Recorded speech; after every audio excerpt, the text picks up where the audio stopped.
Okay, so first of all, Elegy, elegy, or is it eulogy? Is it elegy or eulogy or elegy?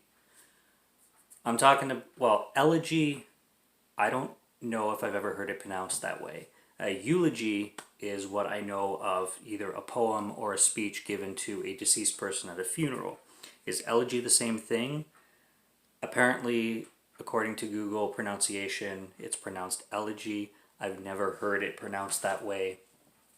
Elegy, maybe, but I've always said eulogy. So I don't know what to go with. I'm going to go with elegy, being that that's what I looked up.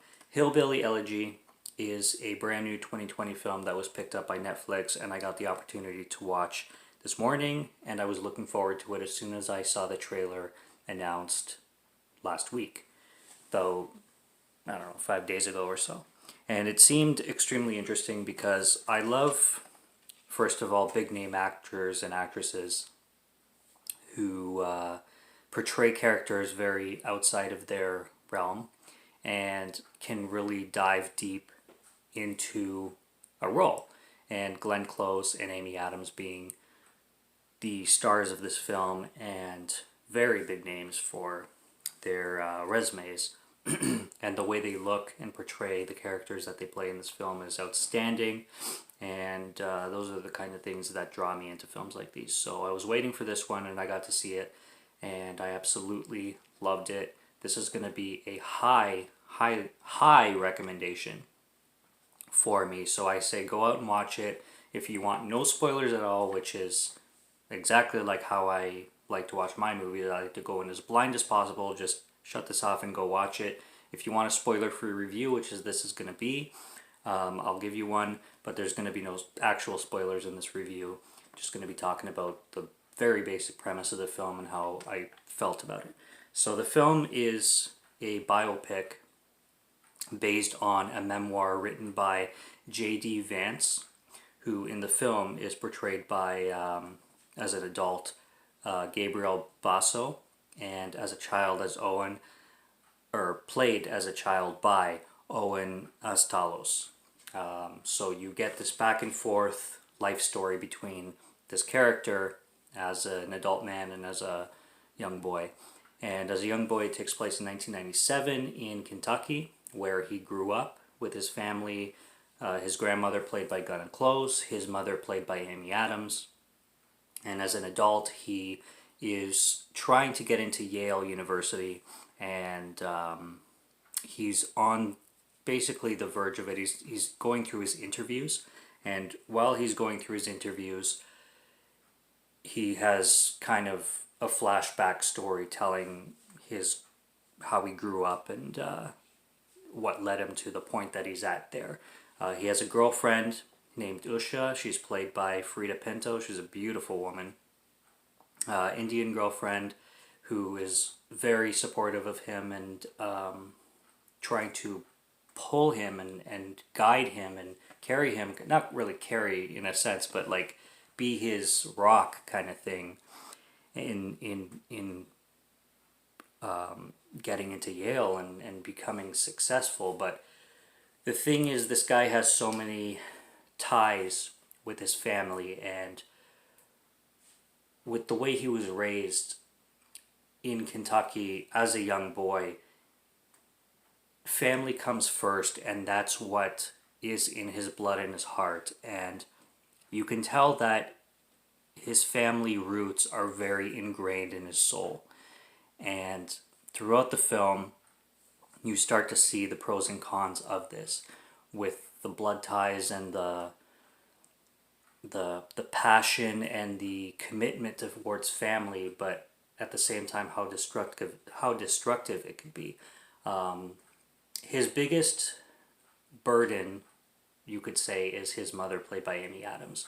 This woman is a very compulsive, extremely, and when I say extremely, I mean extremely bipolar, depressed woman who is compulsive beyond belief. The decisions this woman makes is out of this world. The grandmother character, played by Glenn Close, is one heck of a character because her character development begins to grow throughout the film as it progresses as well. She's so layered as a character. So is the mother, played by Amy Adams, Bev. Bev is the mother, and Glenn Close plays basically. She plays. I think they just call her grandmother, like Mau Mau or something like that. She's basically just called by like her grandmother name, Mau Mau. She doesn't actually have a name, but you know, you get the generation prior to how she was raising Amy Adams and stuff like that. And it's a very powerful movie. You can tell this kid, J.D. Vance, who's applying to college, the main character that you're kind of following outside of his mother, Bev, that he's very emotionally tied to his mother. Him and his sister Lindsay. Lindsay is played by Haley Bennett, another amazing performance. Haley Bennett is really picking up in her roles and getting into films and roles and expanding in her career in really good ways. So she's a name to look out for sure. But she plays his sister, J.D. Vance's sister, and they're just doing everything they can to basically nurture their mother.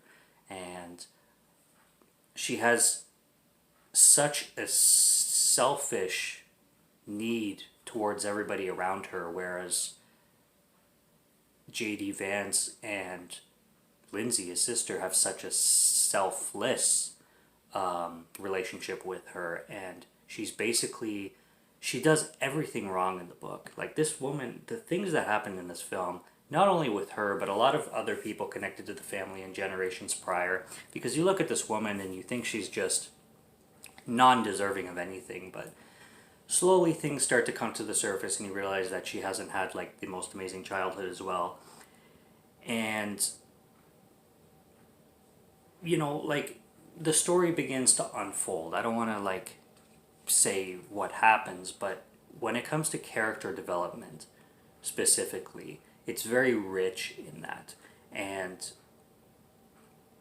basically it tells the story of how selfish people can be and how selfless other people can be. And in situations where you're looking outside in, you would think, just let these people go, just screw them, like, who gives a shit?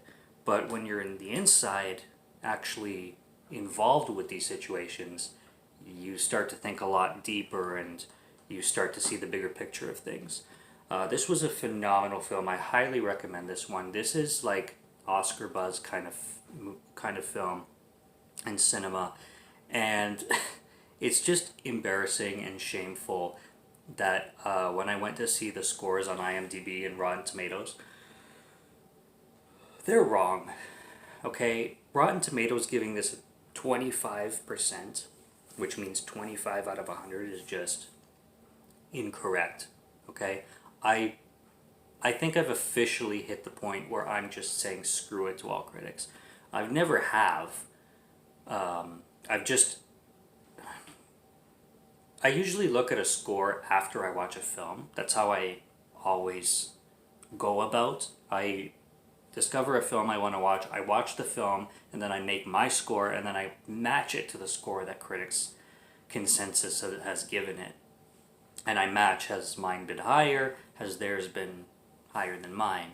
And with this one, I was in the, I would say, 96 out of 100, ends up being a 25 out of 100.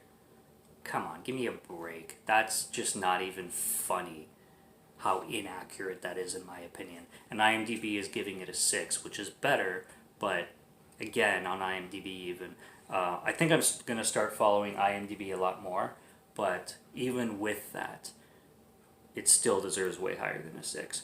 Now, I want to keep this review under 10 minutes because it's a spoiler-free, supposed to be blurb, so I'm just going to end this now. This film is directed by Ron Howard. And the name sounded familiar. Obviously, he's famous for Happy Days, but he also directed a slew of other films, and he did a really good job with this one. Based on a memoir, like I said, true story, so if you like your true stories, it's phenomenal, and I'm just going to leave it at that. I say go watch it immediately. It's on Netflix right now. just streamed today. So cheers, and until next time, take care. Cut off a little early.